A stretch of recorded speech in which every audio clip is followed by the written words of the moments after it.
From the early days of July 2019 and right through to September of that same year, several women across the country of Nigeria were found dead in their hotel rooms. As this number steadily rose, it became obvious to authorities that they were dealing with the mind of a serial killer. And as time passed by, this unknown individual gripped the city of Port Harcourt with fear and anxiety.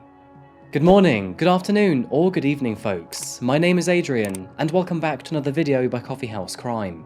Today we're looking at the case of serial killer Gracious David West. Who was the Port Harcourt Strangler? What were the motives behind his actions? And how many lives would he claim before he was caught? Today we're answering those questions. But before we begin our case today, I wanted to thank Scentbird for sponsoring today's video. When we think of memories, most of us will look back to old sights and sounds. But did you know that scent actually has a stronger link to memory and emotion than any other sense? So, what's your best scent memory? Perhaps it's the smell of your old family home, or somewhere you used to visit. Or perhaps it's the fragrance of someone special to you. This is where Scentbird steps in. Scentbird is a place to begin or deepen your relationship with fragrances, discover your style, and build your collection. It lets you choose new designer perfumes and colognes to try monthly for just $17. With each fragrance, you'll get a 30-day supply so you can try out fragrances before committing to a full-size bottle. And I've said it before in previous videos, but some of these fragrances are worth up to $500. Simply take their quiz online, and based on your preferences and answers, they'll help you find a fragrance you'll love. Scentbird carries many luxury brands like Prada, Gucci and Versace, and other niche brands like Skylar, Heretic and Confessions of a Rebel. Personally speaking, Scentbird has been absolutely fantastic to use. I received Artisan Teal by John Varvatos and Mercedes-Benz Sign last month. Artisan Teal smells amazing. It's vibrant, clean and fresh, which is perfect for those late summer evenings. With the change in season, I am now looking for something warmer and woodier, and with thanks to Scentbird's subscription model, I can now change to a new luxury cologne for only $17. And what's more, if you use my coupon code COFFEECRIME, you'll get 55% off your first month at Scentbird. That's just only $7 for your first month. Scentbird is available in the USA and Canada. Thank you to Scentbird for keeping me fresh, and thank you to you folks for supporting us content creators. And now with that said, let's begin today's video. Please pull up a seat and grab yourself a coffee. This is the case of Gracious David West.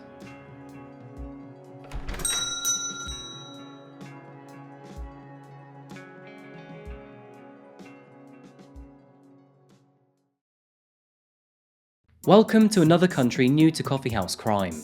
In today's case, we're zoning in on the African country of Nigeria. With a population of over 218 million residents, it's the most populous nation in all of Africa, and is the 6th most populous country in the world. Due to its size and the habitable space available, some parts of Nigeria are very densely populated, with people essentially living on top of one another. Nigeria has a very serious poverty issue and ranks extremely low on the Human Development Index, which should be quite a big surprise, as the country has one of the largest economies in the world due to its vital role in the oil industry.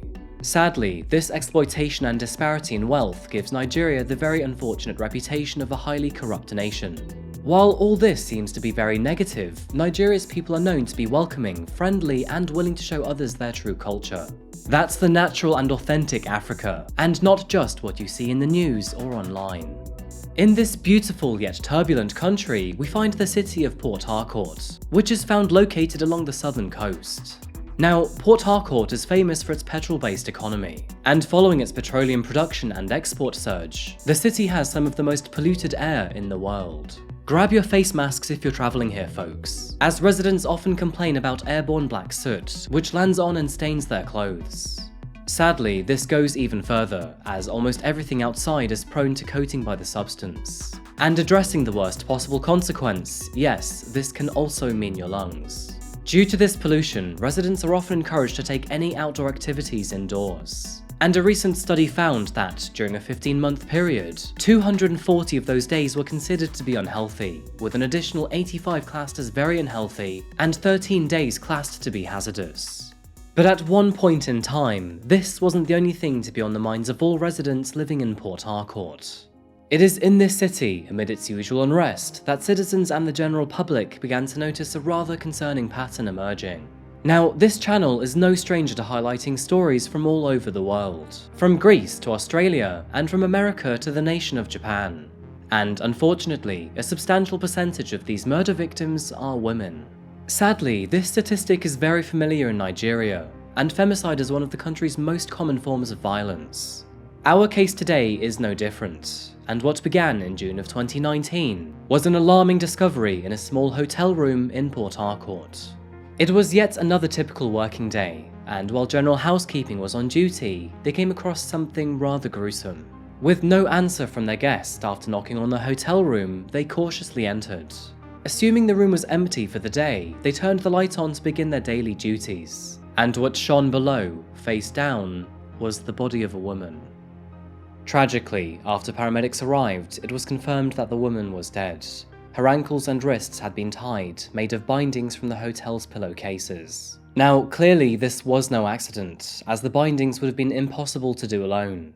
Officers concluded that her death was intentional homicide through asphyxiation. The discovery was concerning, and authorities knew this meant that Port Harcourt had a new killer on the loose, but there was no evidence to suggest this would happen again. However, only 3 days later, another body was discovered at another hotel across town, and this body was found with the exact signature details as before.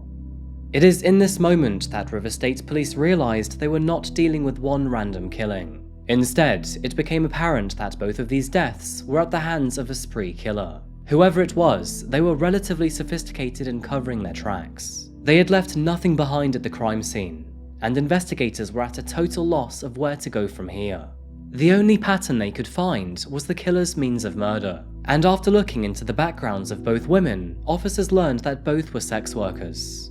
River State Police didn't really have much time to gather any additional evidence, because soon after this, another shocking discovery came just 3 days later. A third woman had been found in yet another hotel room. And so the saying goes, once a happenstance, twice a coincidence, thrice a pattern. After this third murder, the general public of Port Harcourt began to panic. With 3 deaths over the space of 7 days, their unknown assailant was now considered to be a serial killer. And with such a title looming over the city, everyone began to watch their backs with more vigilance.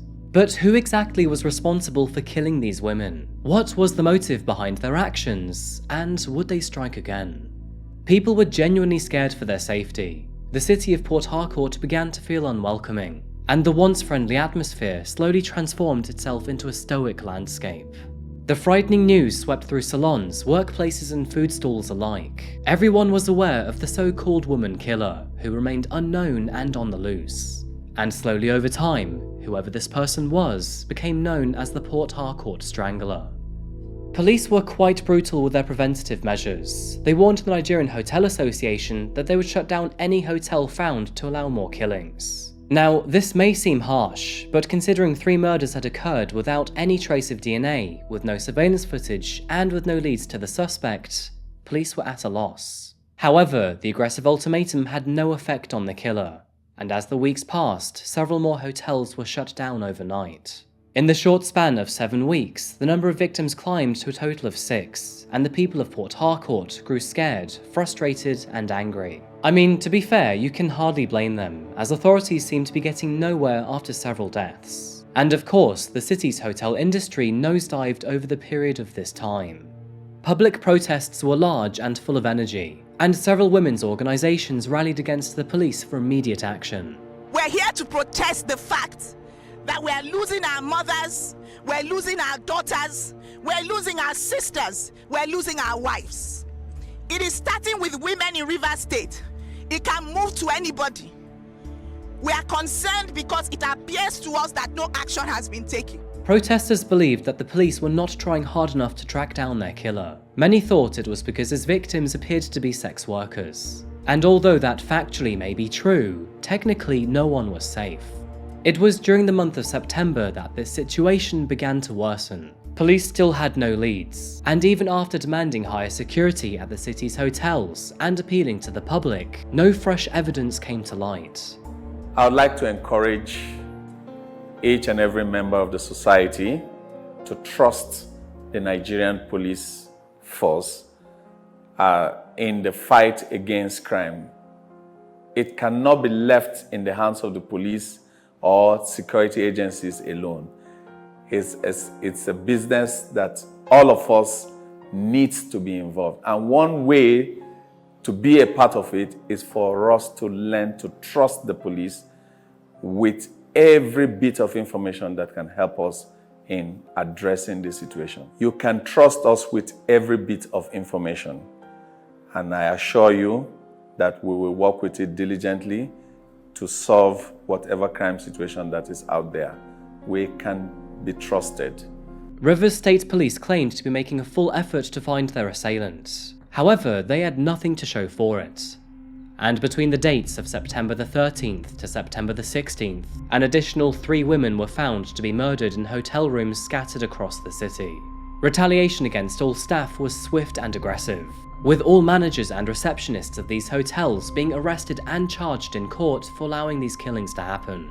The Port Harcourt Strangler was on a rampage, and in recent days he had clearly become more active than he had been previously. As a result, public fear erupted to an all-time high.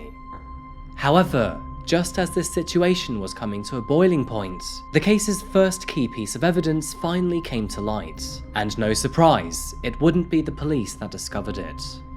The evidence came in a rather circumstantial way, appearing through the combined effort between a victim and a staff member of the affected hotel.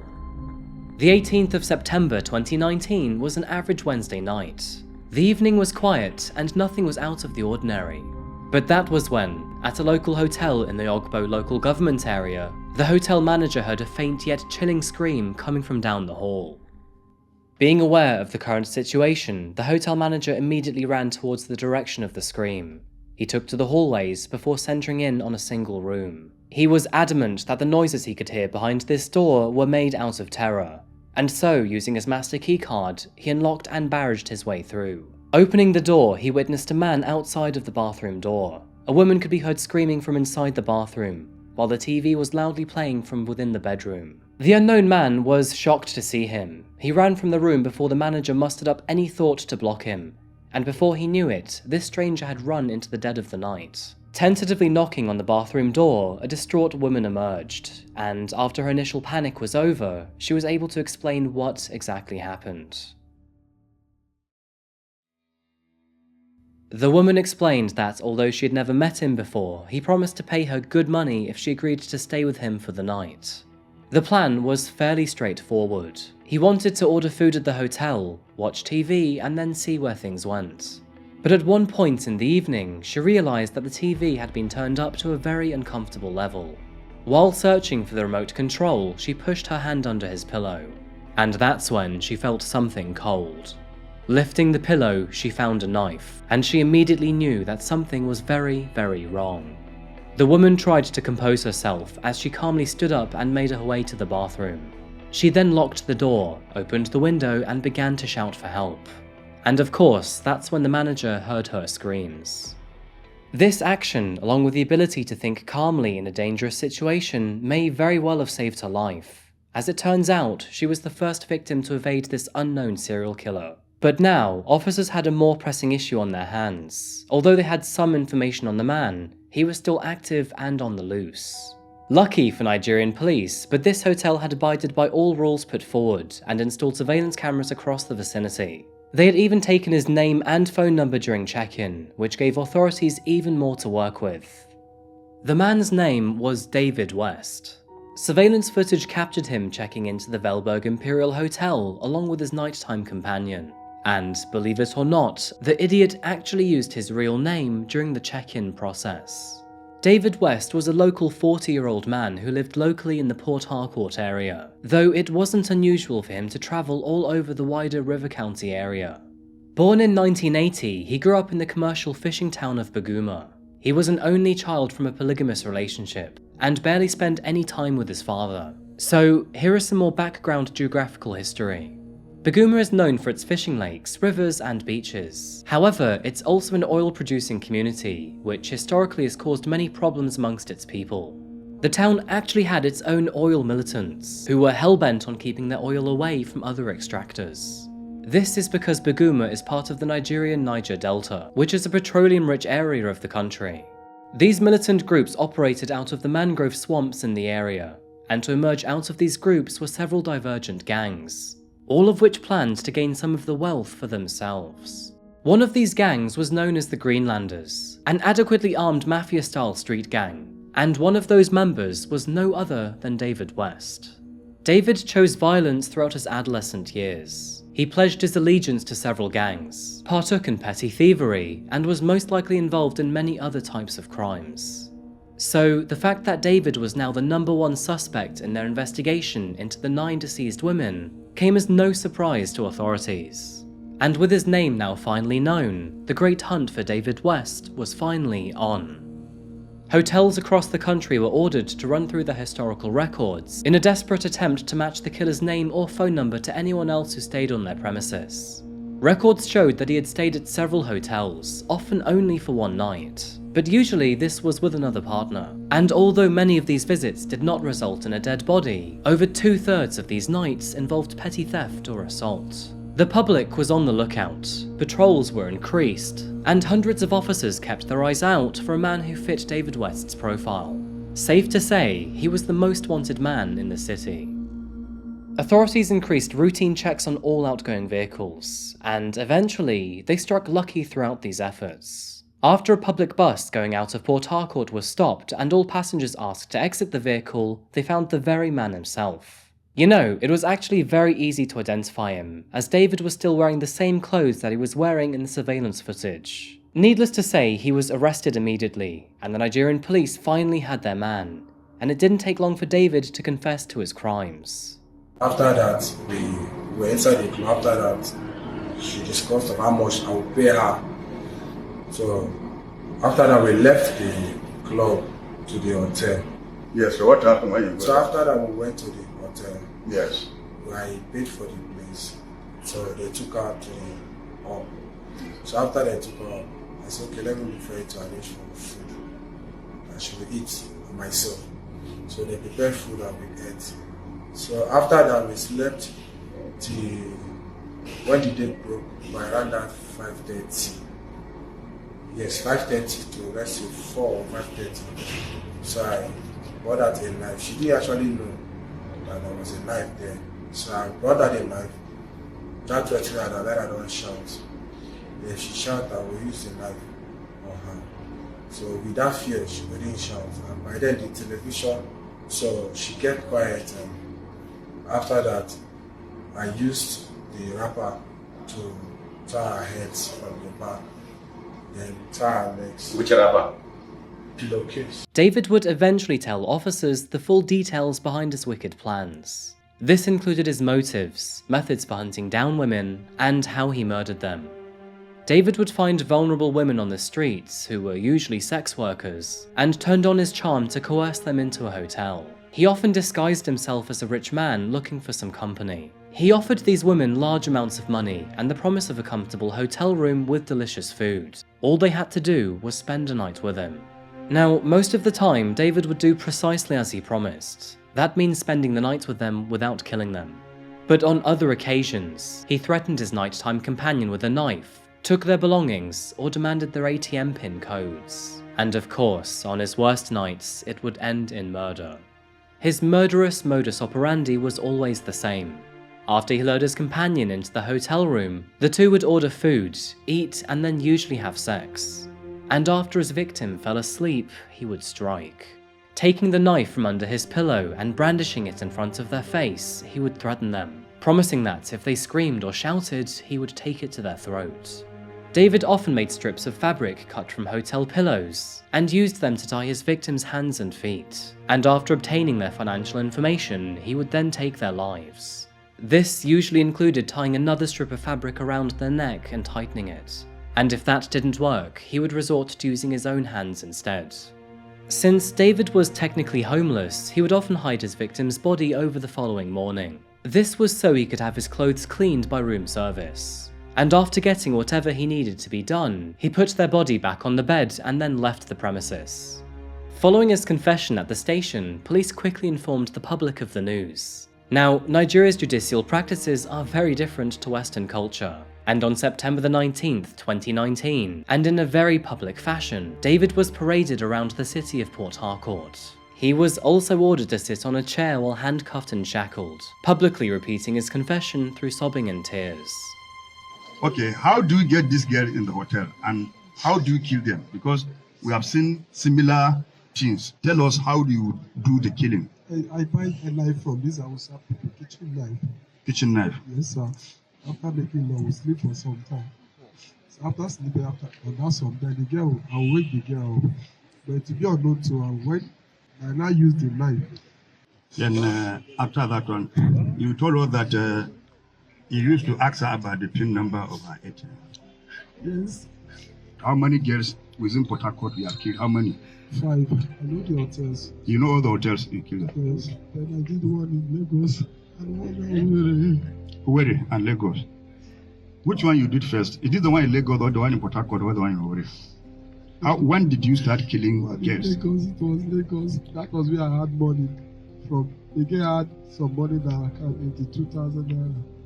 So that was the money I traveled down to Port Harcourt before I went to Owerri. It was after where I came to Port Harcourt. The big shocker here was David West's body count. Although River State Police knew of 9 murders around Port Harcourt, they had no idea of the further 6 around Nigeria. This, of course, would bring David's victims up to a total number of 15, and the public were outraged by this. Although his confession had been officially logged and recorded, David changed his tone after lawyering up. Unsurprisingly, he started to deny any involvement in their murders. But whether changing his story would hold up in court or not was a totally different story. And not even 1 month later, on October the 9th, 2019, the trial of Gracious David West officially began. Those in attendance at his trial claimed that David was short-tempered, aggressive, and always interjected the judge. He often tried to defend himself despite the presence of a lawyer and being advised to keep quiet. With the surveillance footage, his confession, and other articles of evidence at the prosecution's disposal, David's trial seemed to be a no-brainer, but it would be long and arduous. Although he pleaded guilty to the 9 murder charges against him, he pleaded not guilty to the charge of attempted murder of the victim who survived his attack. But on October the 9th, 2020, almost 1 year since his trial began, David West was found guilty of 9 counts of murder. He was also charged with the attempted murder of the woman that narrowly escaped him. As a result of being found guilty for his crimes, Gracious David West was sentenced to death by hanging. And although the death penalty is rare in Nigeria, David West appeared to be deserving of this sentence.